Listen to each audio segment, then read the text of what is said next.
বাংলাদেশের ক্রিকেট ইতিহাসে কিছু নাম কখনোই মুছে যাবে না, আর সেই তালিকার শীর্ষে হয়তো মুশফিকুর রহিমের নামটা। প্রায় 150 বছরের টেস্ট ইতিহাসে যেখানে মাত্র 83 জন ক্রিকেটার খেলেছেন 100 বা তার বেশি টেস্ট, সেখানে 84 নম্বর সদস্য হিসেবে নিজের নামটা লিখলেন মিস্টার ডিপেন্ডেবল। 1968 সালে কলিন কাউড্রে প্রথম ক্রিকেটার হিসেবে ছুঁয়েছিলেন 100 টেস্টের মাইলফলক, আর সর্বশেষ এই অভিজাত ক্লাবে যোগ দিয়েছেন মুশফিক। টেস্ট খেলায় সর্বোচ্চ অংশগ্রহণের রেকর্ডটি অবশ্য ভারতের শচীন টেন্ডুলকারের 200 টেস্ট, যা আজও সেই অপ্রাপ্য মহিমায় অটল। 2005 সালে লর্ডসে বেবি ফেস্ট এক কিশোরের অভিষেক। সময়ের স্রোত, লাল বলের ধৈর্য পরীক্ষা আর অসংখ্য রাত দিন পাড়ি দিয়ে 20 বছরেরও বেশি সময় পর সেই কিশোরই আজ দেশের সবচেয়ে নির্ভরযোগ্য সৈনিক। দীর্ঘ টেস্ট কেরিয়ারের বিচারে এশিয়ায় তিনি এখন তৃতীয়। তার সামনে শুধু পাকিস্তানের ইমরান খান ও ভারতের শচীন টেন্ডুলকার। কিন্তু এ পথটা সহজ ছিল না। চাপ, ব্যর্থতা, সমালোচনা, কঠিন ভোর আর আরও কঠিন সন্ধ্যা, সবকিছু ছাপিয়ে দাঁড়িয়েছিলেন ধীর হয়ে।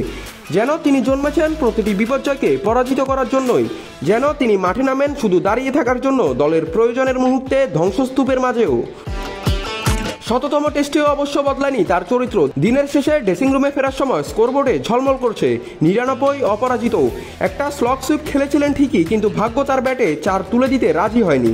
অপেক্ষা জমা হলো, উত্তেজনা জমা হলো, আর পুরো দেশ রইল এক রাতের দীর্ঘ প্রতীক্ষায়।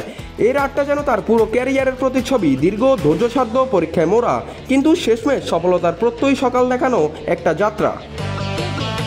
বাংলাদেশের টেস্ট ইতিহাস মুশফিক ছাড়া কখনো লেখা যাবে না।